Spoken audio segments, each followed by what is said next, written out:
News channel of Vadodara. Vadsar bridge Ambe school નજીકથી પસાર થતી કારમાં અચાનક આગ લાગતા રોડ પર બર્નિંગ કારના દ્રશ્યો સર્જાયા હતા।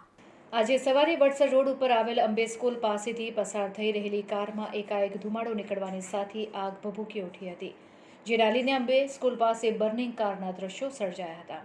આ દ્રશ્યને જોવા માટે લોકટોળા એકત્રિત થઈ ગયા હતા। કારમાં એકાએક આગે ઉગ્ર સ્વરૂપ ધારણ કરતા લોકોમાં ડરાવનો માહોલ જોવા મળ્યો હતો। જો કે આ બનાવની પરિસ્થિતિ પામી ગયેલા કાર ચાલક કારની બહાર નીકળી આવ્યા હતા, જેથી મોટી જાનહાનિ ટળી હતી। જો કે આ બનાવ સંદર્ભે ફાયર બ્રિગેડને જાણ કરવામાં આવતા ફાયર બ્રિગેડનો સ્ટાફ ઘટના સ્થળ પર દોડી આવ્યો હતો અને રોડ ઉપર સળગી ઉઠેલી કાર ઉપર પાણીનો મારો ચલાવીને પરિસ્થિતિને કાબૂમાં લીધી હતી।